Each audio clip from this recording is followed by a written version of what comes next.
Assalamualaikum warahmatullahi wabarakatuh.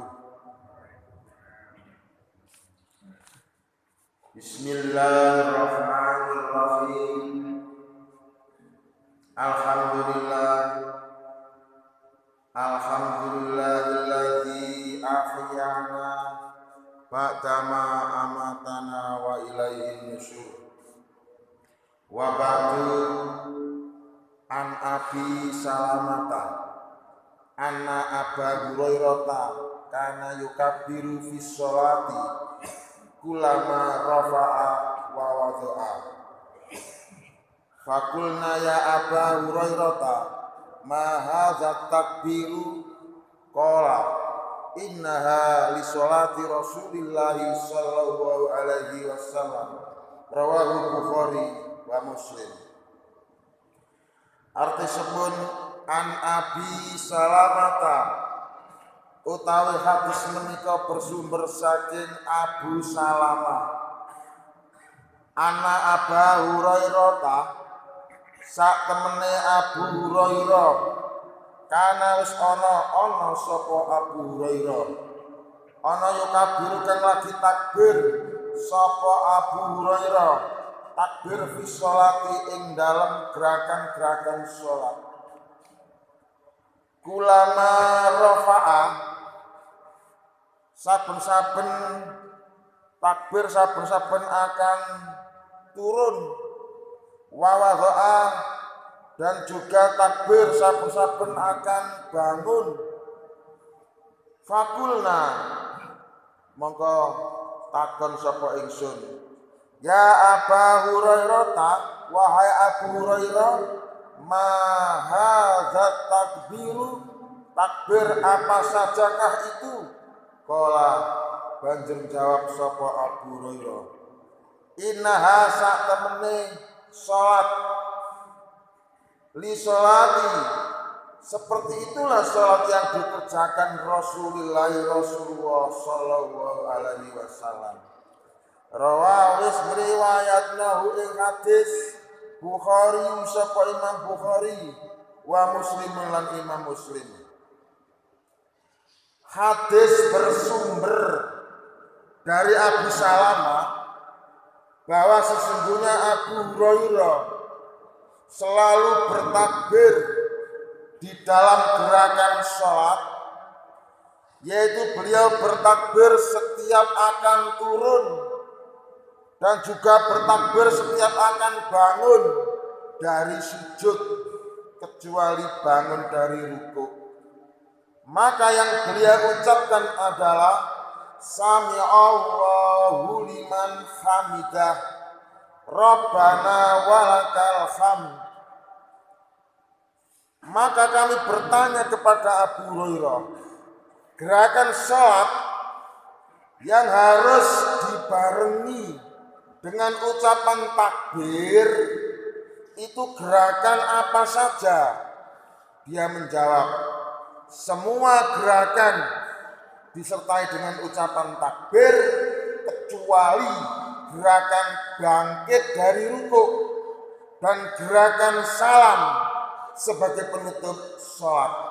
Keduanya tidak diucapkan dengan takbir Allahu Akbar, tapi diucapkan dengan Sami'allahu liman hamidah Rabbana walakal hamdu. Dan ketika salam, Assalamualaikum warahmatullahi wabarakatuh. Assalamualaikum warahmatullahi wabarakatuh.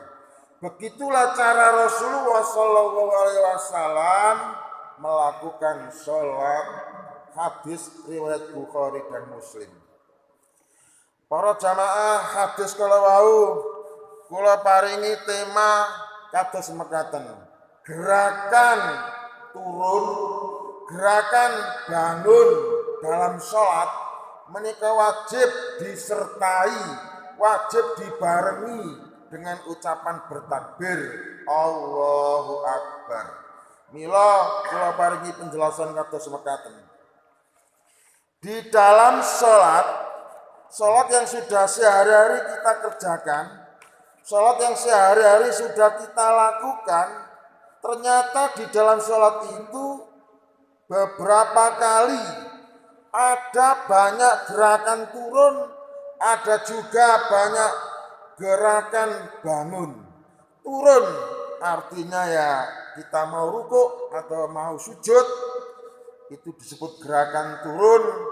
Sedangkan gerakan bangun ya berarti kita bangkit dari sujud atau bangkit dari rukuk, itu disebut dengan gerakan bangun. Jadi di dalam sholat ada beberapa kali turun dan ada beberapa kali bangun, gerakan-gerakan di dalam sholat. Nah, sekarang coba kita hitung. Turun pertama adalah turun ketika akan rukuk, dan turun kedua adalah turun ketika akan sujud. Bangun pertama adalah bangun ketika bangkit dari rukuk, dan bangun kedua adalah bangun ketika bangkit dari sujud. Maka setiap gerakan turun dalam sholat kita diharuskan, kita diwajibkan membaca takbir Allahu Akbar. Takbir Allahu Akbar. Jadi hampir semua gerakan dalam sholat itu harus dibarengi, harus disertai, harus digandengi dengan ucapan takbir. Kecuali gerakan bangun dari rukuk bukan ucapan takbir, tapi ucapan Sami Allahu liman hamidah Rabbana walakal hamdu. Ini satu paket. Dan begitu pula untuk menutup sholat, menikah bukan dengan ucapan takbir, tapi dengan ucapan dua salam. Salam pertama disertai dengan gerakan kepala menoleh ke arah kanan, dan salam kedua disertai dengan gerakan kepala menoleh ke arah kiri dengan ucapan Assalamualaikum warahmatullahi noleh nganan, Assalamualaikum warahmatullahi noleh ngiri. Begitulah cara Rasulullah SAW melakukan sholat. Nah, sekarang kita ambil contoh sholat subuh. Kira-kira ada berapa kali kita bertakbir? Mari kita analisa. Takbir pertama adalah takbir untuk memulai sholat yang disebut dengan takbiratul ihram. Takbir kedua adalah takbir ketika akan rukuk pada rakaat yang pertama. Takbir ketiga adalah takbir ketika akan sujud pada rakaat yang pertama. Takbir keempat adalah takbir ketika bangun dari sujud pada rakaat yang pertama. Takbir kelima adalah takbir ketika akan sujud yang kedua.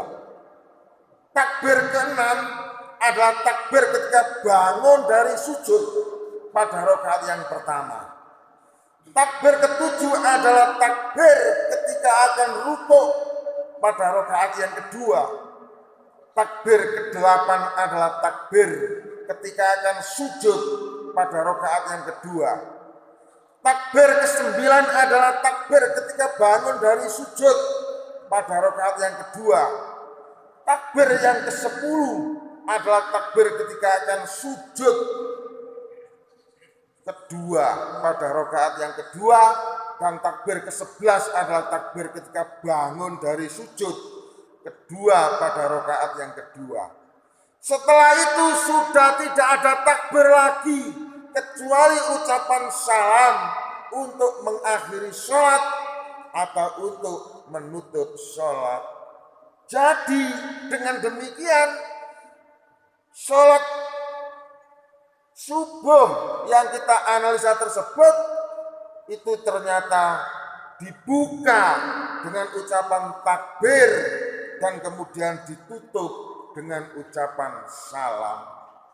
Jadi kesimpulannya saudara-saudara, semua gerakan sholat itu harus disertai dengan ucapan bertakbir Allahu Akbar untuk membesarkan nama Allah.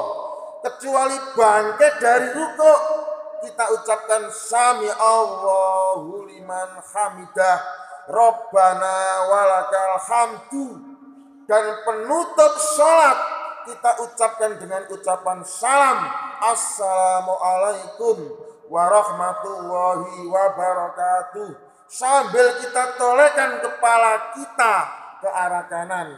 Salam yang kedua, Assalamualaikum warahmatullahi wabarakatuh, lalu kita tolehkan kepala kita ke arah kiri.